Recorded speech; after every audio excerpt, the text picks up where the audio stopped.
That afternoon, sunlight poured down the street in slow, honeyed ribbons, warm, thin, translucent.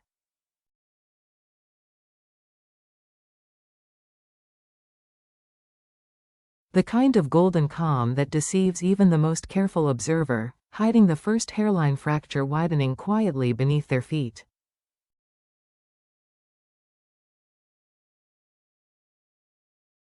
James pushed open the glass door and stepped out, the new phone still resting untouched in its box.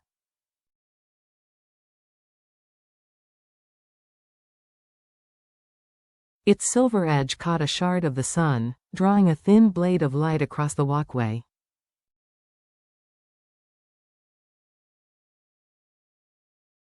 Beside him, Diep followed, her expression still caught between disbelief and the soft ache of being seen, an emotion far rarer, far more extravagant than any object one could gift.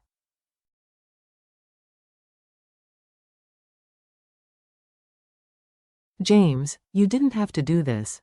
Her voice trembled, not because of the phone, but because someone had thought about her in a moment she didn't expect.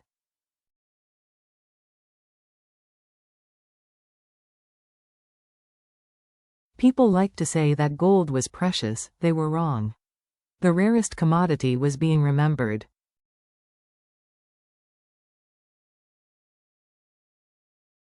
James tilted his head, offering a smile so slight it felt like a page turning. I know.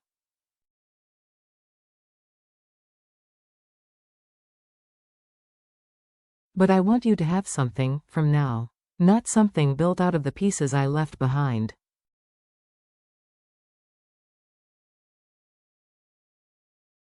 The sentence stopped her in her tracks. She had no way of knowing, could not have known, that in the shadowed corner of the cafe behind them, a pair of eyes had been fixed on her the entire time. The angle of her cheek, the tilt of her chin, the split-second flicker across her lashes whenever fear threatened to surface.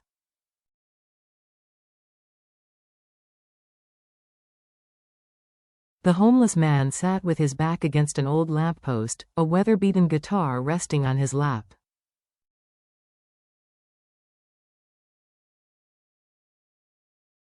His fingers plucked at the strings without forming a melody, the movements more ritual than music, an instinctive method of keeping his inner world from collapsing.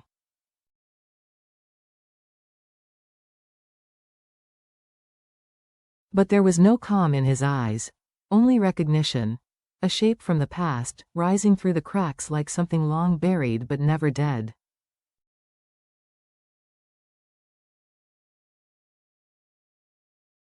It's really her, he whispered it as though afraid the guitar might contradict him.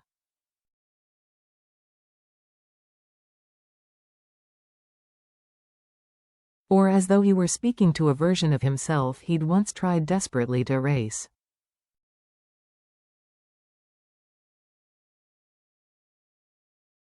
A breath escaped him, long, exhausted, the kind of exhale that belongs to someone who has waited too long to still call it waiting.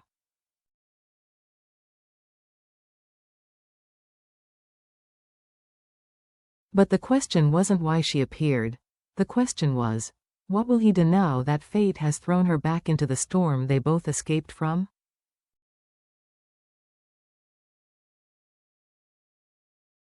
Three minutes passed before James glanced back, an old habit, a survivor's instinct.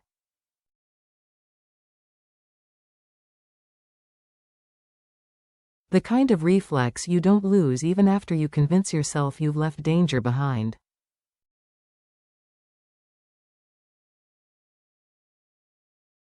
His gaze tightened. The homeless man was still there. Still watching, not playing, not begging, not shifting his weight even an inch.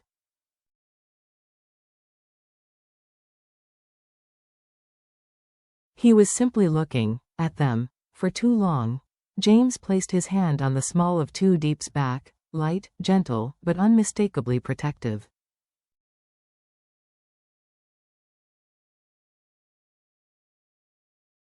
The sort of touch that told an entire story without words. Something's wrong, let's go.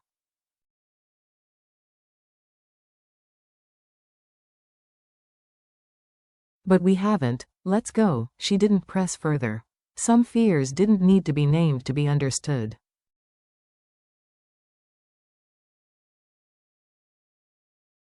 They turned down the narrow street leading toward the parking area. Only once their silhouettes disappeared behind the brick wall did the man finally move.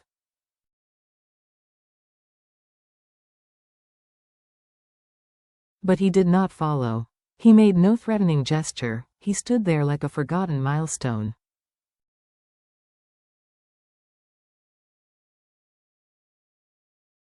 But that milestone had marked something James could not yet see. A dormant disaster had begun to stir.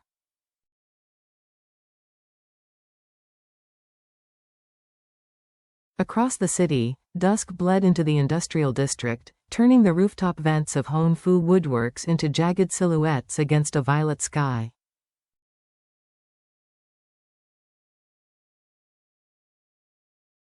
Mr. Hone stood before the large glass window of his office.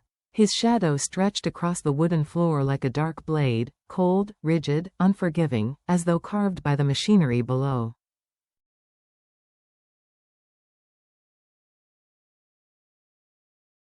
A junior employee stood opposite him, knuckles whitening around the file that kept threatening to slip from his sweat-damp grip.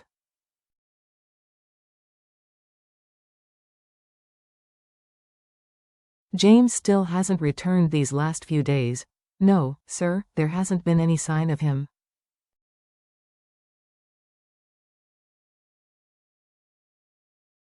And the girl? Yes, sir.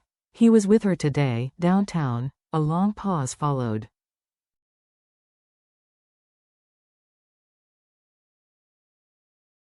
Not the silence of shock, the silence of recalibration, Mr. Hone braced both palms on the desk, his voice cooling to steel.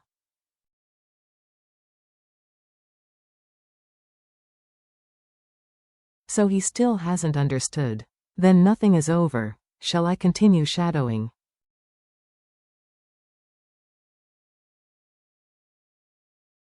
No, a thin smile sliced across his face. John will deal with the rest. The air in the office thickened.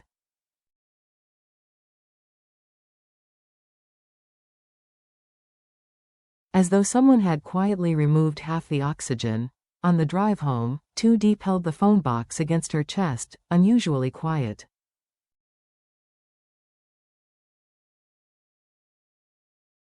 James kept his eyes on the road, though his mind was running ahead of them, miles into uncertainty.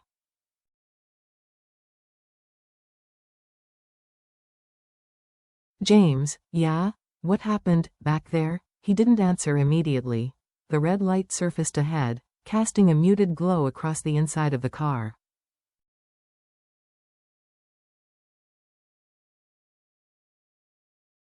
James stopped, his attention locked on the rearview mirror, as though searching for something hidden in the grainy haze of reflected headlights.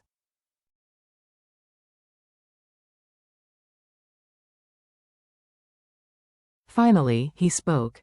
Someone was watching us. A cold drop of fear slipped down Deep's spine.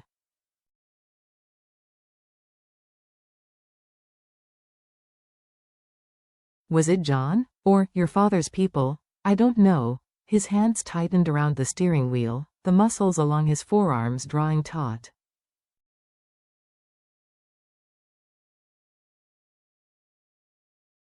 But I know this, whatever it isn't normal. She looked at him, trust quivering, fear creeping in, old wounds reopening just enough to sting.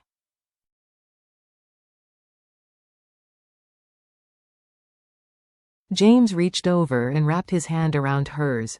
Cold, a temperature only present when he was truly afraid.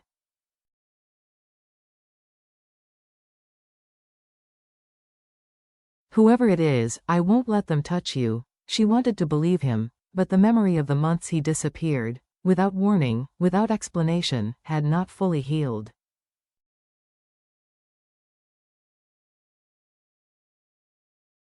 Once their car turned the final corner, the homeless man rose. He didn't look after them.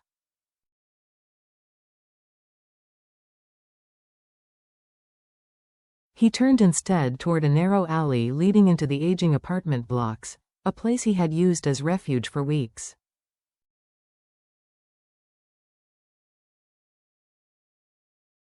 His hand trembled as he adjusted the guitar strap.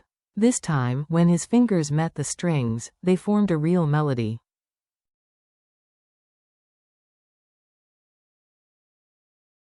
A familiar one. A tune she once loved. A tune she once said, "Feels like a heart trying to apologize."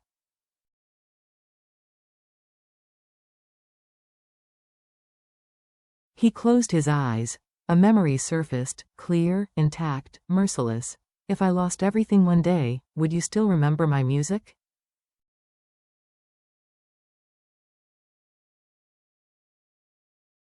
When he opened his eyes, they held no warmth, only truth, a truth James wasn't ready to face.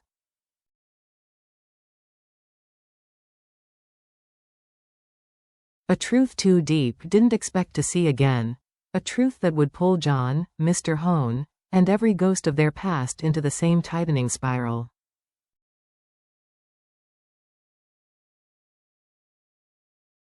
And that truth began with a name they had not spoken aloud for years, the man who once shared a past with Too Deep.